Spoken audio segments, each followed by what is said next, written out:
semuanya. Puji dan syukur kita panjatkan kepada Tuhan Yang Maha Esa karena kita masih diberi kesehatan dan panjang umur sehingga bisa berjumpa kembali dengan Ibu di pelajaran geografi. Minggu lalu kita sudah bahas tentang kerusakan tanah. Hari ini kita akan bahas tentang lapisan atmosfer dan unsur cuaca dan iklim. Adapun tujuan kita dalam pembelajaran hari ini, yang pertama, siswa mampu mengidentifikasi ciri-ciri lapisan atmosfer dan pemanfaatannya. Yang kedua, siswa mampu mengidentifikasi atau menganalisis dinamika unsur-unsur cuaca dan iklim. Untuk lebih jelas, perhatikan penjelasan berikut ini. Yang pertama kita bahas pengertian atmosfer. Atmosfer adalah lapisan udara yang menyelimuti bumi dengan kumpulan gas yang menyelimuti bumi. Komposisi gas pembentuk atmosfer yang pertama adalah nitrogen, oksigen, argon, karbon dioksida, neon, metan, helium, hidrogen, xenon, dan ozon. Baiklah, yang pertama kita bahas lapisan troposfer dengan ciri-ciri sebagai berikut. Yang pertama, lapisan terbawah dengan temperatur makin turun seiring dengan bertambahnya ketinggian dan tempat terjadinya gejala cuaca, dan sebagian besar massa atmosfer terdapat di sini. Yang kedua, lapisan stratosfer. Lapisan stratosfer ini berada di ketinggian 50 km dan tempat konsentrasi gas ozon. Selanjutnya adalah lapisan mesosfer. Lapisan mesosfer berada pada ketinggian 50-85 km. Makin ke atas temperatur makin rendah dan puncaknya dibatasi oleh mesopause. Selanjutnya lapisan termosfer. Lapisan ini berada antara ketinggian 85-500 km dan dinamakan lapisan panas karena menyerap energi surya.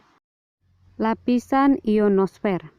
Lapisan ini terdapat pada ketinggian 60-600 km, tempat terjadinya ionisasi dan sangat bermanfaat di bidang komunikasi. Lapisan terakhir adalah eksosfer. Eksosfer berada pada ketinggian di atas 600 km dan gravitasi bumi sudah berkurang, pengaruh angkasa luar sudah terasa sehingga molekul-molekul bergerak bebas. Itulah penjelasan tentang lapisan atmosfer dan ciri-cirinya. Sekarang kita bahas peranan atmosfer sebagai berikut ini. Yang pertama, melindungi bumi dari jatuhnya meteor atau benda angkasa yang lain.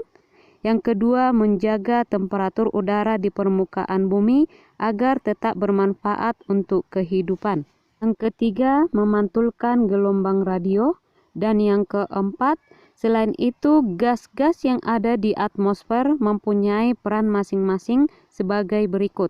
Yang pertama, nitrogen untuk pertumbuhan tanaman, oksigen untuk pernapasan, karbon dioksida untuk fotosintesis, neon untuk lampu listrik, dan ozon untuk menyerap sebagian radiasi matahari. Kita lanjut penjelasan yang kedua tentang unsur cuaca dan iklim. Sebelumnya kita lihat dulu pengertian cuaca dan iklim. Cuaca adalah keadaan rata-rata udara pada waktu yang relatif singkat dan pada daerah yang sempit. Ilmu cuaca disebut meteorologi. Yang kedua, iklim adalah keadaan cuaca rata-rata pada daerah yang luas dan dalam waktu yang lama. Ilmu yang mempelajari adalah klimatologi. Kita lihat pembagian unsur cuaca dan iklim. Yang pertama, temperatur, tekanan udara, kelembapan udara, keperawanan, hujan, dan angin. Oke, bagaimana? Sudah bisa dipahami penjelasan Ibu tentang lapisan atmosfer? Berarti dapat kita simpulkan pembelajaran hari ini bahwa lapisan atmosfer itu dibagi 5 bagian. Yang pertama, lapisan paling rendah, troposfer, stratosfer, mesosfer, termosfer, dan ionosfer, atau sering juga disebut dengan lapisan eksosfer. Minggu depan kita akan bahas materi kita tentang klasifikasi iklim. Sampai di sini pembelajaran kita. Tetap jaga kesehatan. Salam sehat.